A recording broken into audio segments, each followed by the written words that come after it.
లక్షల్లో పైసలు వసూలు చేస్తున్న కార్పొరేట్ హాస్పిటల్లో ప్రాణాలకు భద్రత లేకుండా పోయింది.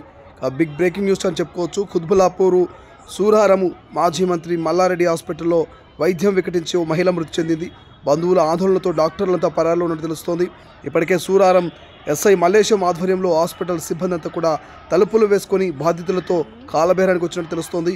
బాధిత కుటుంబంతో సంప్రదింపులు జరుపుతున్నట్టుగా తెలుస్తోంది. మాజీ మంత్రి మల్లారెడ్డి ఆసుపత్రిలో మరోసారి వైద్యం వికటించి ఓ మహిళ ప్రాణం పోయినట్టుగా తెలుస్తోంది. మల్లారెడ్డి ఆసుపత్రి అంటేనే ఇప్పటికీ అందరికీ తెలిసిందే. గతంలో అనేక మార్లు ఇటువంటి సంఘటనలు జరిగాయి. సూరారం మల్లారెడ్డి హాస్పిటల్లో మాత్రం దారుణం జరిగిందని చెప్పుకోవచ్చు. మల్లారెడ్డి హాస్పిటల్ వద్ద మృత్యురాలి బంధువులంతా కూడా ఆందోళన చేస్తున్నారు. ఇప్పుడేం కొత్త కాదు. గతంలో సైతం మాజీ మంత్రి మల్లారెడ్డి ఆసుపత్రిలో అనేక ప్రాణాలు పోయినటువంటి పరిస్థితి చూసాం. గతం విషయం ఒకసారి మనం డిస్కషన్ చేస్తే హైదరాబాద్లోని మల్లారెడ్డి హాస్పిటల్లో అప్పట్లో దారుణ చోటు చేసుకుంది. ఠాగూర్ సినిమా మాదిరిగానే డబ్బుల కోసం హృదయానికి గతంలో ట్రీట్మెంట్ చేసినటువంటి నమ్మలేనటువంటి ఆ నిజాలు మనం చూసాము. ఇందుకు సంబంధించినటువంటి ఆ పూర్తి డేటాను కూడా మనం గతంలో చెప్పుకున్నాం. మరోసారి చెప్పుకునే ప్రయత్నం చేస్తే ఏదైతే గతంలో కిడ్నీలలో రాళ్ళు వచ్చాయంటూ మాధవైనటువంటి మహిళ హాస్పిటల్లో చేరింది. అయితే సర్జరీ ఫెయిల్ కావడంతో ఆ మహిళ మృతి చెందింది. బంధువులు చెబుతున్నారు. అయితే డబ్బుల కోసం హృదయానికి ట్రీట్మెంట్ చేసినట్లుగా గతంలో సైతం మల్లారెడ్డి హాస్పిటల్ పైన ఆరోపణలు వచ్చాయి. ఆపరేషన్ ఫెయిల్ అయిన విషయాన్ని కుటుంబానికి చెప్పకుండా దాచారంటూ గతంలో ఇక వాళ్ళని నమ్మించే ప్రయత్నం చేశారు. వెంటిలేటర్పై ఉంచి ట్రీట్మెంట్ అందిస్తున్నామంటూ ఆ కుటుంబాన్ని నమ్మించే ప్రయత్నం చేశారు. యాస్టిస్గా సేమ్ ఇప్పుడు కూడా మహిళ ప్రాణం కోల్పోయిన పరిస్థితి.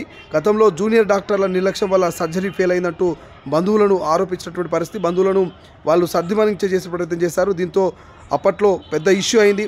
ఆ వార్తను కవర్ చేయడానికి వెళ్ళినటువంటి మీడియా మిత్రులపైన కూడా గతంలో మల్లారెడ్డి హాస్పిటల్కి సంబంధించినటువంటి సిబ్బంది అంతా కూడా దాడి చేయడం జరిగింది.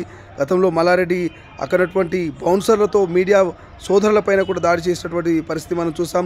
గతంలో అక్కడ కవరేజ్ చేయడానికి వెళ్ళినటువంటి మీడియా ప్రతినిధులపై కావచ్చు, అక్కడ ఉన్నటువంటి బౌన్సర్లు వాళ్ళంతా కూడా పరిగెత్తించి కొట్టే ప్రయత్నం చేశారు. ఈ ఘటన గతంలో మనం చూసాం. సూరారం పోలీస్ స్టేషన్ పరిధిలో చోటు చేసుకుంది.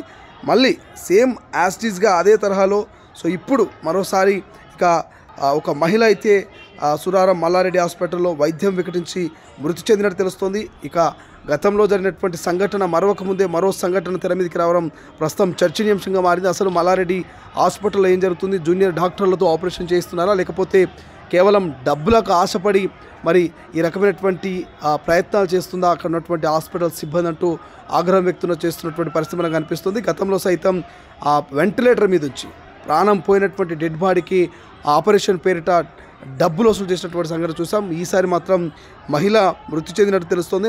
ఆ మహిళ మృతికి గల కారణాలు ఇంకా పూర్తి స్థాయిలో తెలియదు కానీ బట్ అక్కడ హాస్పిటల్ దగ్గరటువంటి బంధువులు మాత్రం తీవ్ర స్థాయిలో ఆందోళన వ్యక్తం చేస్తూ ఉన్నారు. ఇప్పటికే అక్కడికి పోలీసులు చేరుకొని ఆ హాస్పిటల్ సిబ్బందిని అదేవిధంగా బంధువుల్ని కొంత చెల్లాచెరు చేసేటువంటి ప్రయత్నం చేస్తున్నట్టుగా తెలుస్తోంది. చూద్దాం మరి మల్లారెడ్డి హాస్పిటల్లో ఎందుకు వరుస మరణాలు జరుగుతున్నాయి, ఎందుకు ఈ రకంగా మరి వైద్యం వికటించి ప్రాణాలు కోల్పోతున్నాయి అనేది మరి పూర్తి సమాచారం తెలియాల్సి అవుతుంది. బట్ ఏది ఏమైనటువంటి మల్లారెడ్డి హాస్పిటల్ దగ్గర మాత్రం కొంత ఉధృత పరిస్థితి నెలకొంది.